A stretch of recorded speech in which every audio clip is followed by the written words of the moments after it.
बताओ कैसे बचे ईमान, बताओ कैसे बचे ईमान, कैसे बचे ईमान, बताओ कैसे बचे ईमान।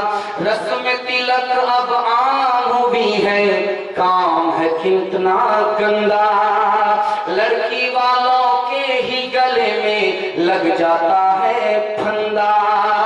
बेच रहे हैं ये लड़के तो पैसों में ईमान, बताओ कैसे बचे ईमान, बताओ कैसे बचे ईमान। दुख है लड़की वाले बेचारों का है अब ये हाल, बेटी की शादी में निकाले पहले घर से माल, जिद की तरह से नोच रहा है इंसान को इंसान। बताओ कैसे बचे ईमान, बताओ कैसे बचे ईमान। बात हुई थी 200 बाराती, मंगनी में बस 30, खाने में जब गिनती हुई तो निकले 420। बेदावत के खाते क्यों है ये जायद मेहमान, बताओ कैसे बचे ईमान, बताओ कैसे बचे ईमान। पैगाम खत्म हो गया। मियां बीवी के हवाले से दूसरा पैगाम आपकी खिदमत में आ रहा है। बहुत अच्छे माहौल में आप सुन रहे हैं, जलसा आपका मुकम्मल होने जा रहा है। अल्लाह जज़ाए खैर दे, बेहतरीन मेजबान बनने की आपका हक आपने अदा कर दिया।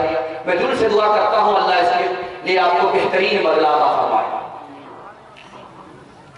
फातिमा बेमौका नबी के घर आई।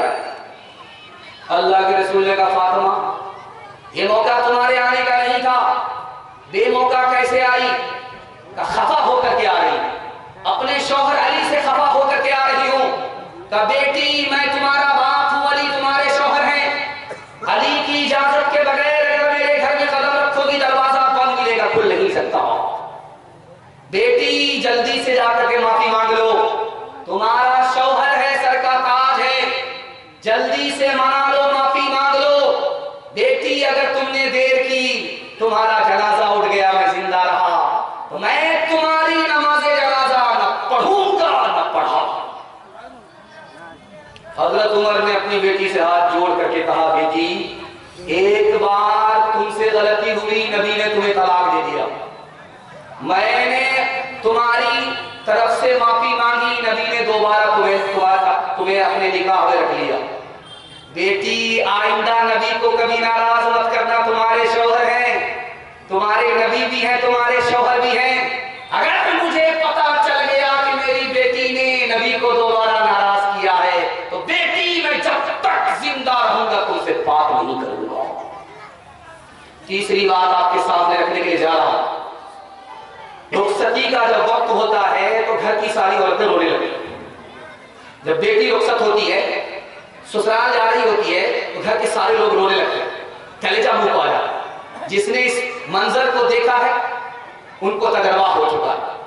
बेटी जब रुखसत होने लगी तो मां ने कान में कुछ कहा। कान में क्या कहा आपको सुनकर कहे।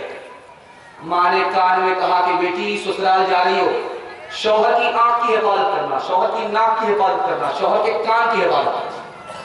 तो बेटी बोली मां कान उसके हैं, नाक उसकी है, आंख उसके हैं, मैं कैसे हिफाजत करूं? कहा कि बेटी तुम्हारे गुनाह की बदबू तुम्हारे शौहर की नाक में न पहुंचे, नाक की हिफाजत है। बेटी तुम्हारी गंदी बात, गाली की बात, तुम्हारी गाली तुम्हारे शौहर के कान में न पहुंचे, कान की हिफाजत है। बेटी जब तुम्हारा शौहर तुम्हारे घर में रहे तो अटीचर फटीचर मत रहना, साफ सुथरे कपड़े पहनना, वजू के साथ रहना, आंख में सुरमा लगा करके रहना, ताकि शौहर जब तुमको अपनी आंख से देखे उसकी आंख भी ठंडी हो जाए, उसका दिल भी खुश हो जाए। हजरत फातिमा की तरह उम्र भर ऐसा किरदार होते ससुराल में, सास तेरी जमाने से कहती फिरे कुछ नहीं चाहिए बस बहू सास हो। ऐ बहन जिंदगी में तू रहना जहां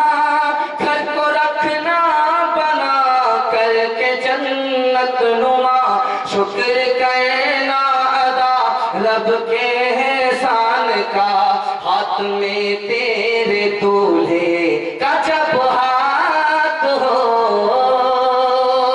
दूसरा पैगाम पर्दे के हवाले से सुनने के लिए तैयार है? हाथ उठाइए इंशाअल्लाह। बहुत अच्छा जलसा निकल गया, सिर्फ 2 पैगाम 5 मिनट के बाकी लगे, मैं आपसे रुखसत होने वाला हूँ। अल्लाह आज के जलसे को भी कबूल फरमाए और आज की बरकत से कल का जलसा भी कबूल फरमाए।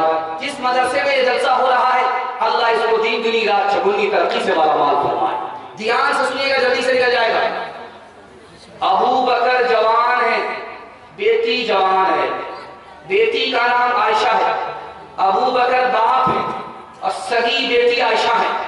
नबी सल्लल्लाहु अलैहि वसल्लम ने देखा कि दोनों बाप बेटी बैठे हुए हैं, तो आपने फरमाया अबू बकर तुम्हारी बेटी जवान है, तुम खुद जवान हो, अकेले मत बैठो, एक तीसरा आदमी भी साथ बैठा लो, शैतान दूर नहीं है। हजरत उमर के घर उमर की बेटी आ गई, उमर दरवाजे पर आ गए, लोगों ने पूछा कि बेटी अंदर, आप बेटी को छोड़ करके दरवाजे पर, का घर में बीवी नहीं है, बेटी सिर्फ घर में मौजूद है, मैं भी जवान हूं, मेरी बेटी भी जवान है, तीसरा शैतान है, इसलिए घर के अंदर के बजाय घर से बाहर। सर सैयद अहमद खान साहब का आपने नाम सुना है, उन्होंने इस्लाम को मुसलमानों को बहुत बड़ा तोहफा दिया, मुस्लिम यूनिवर्सिटी दिया।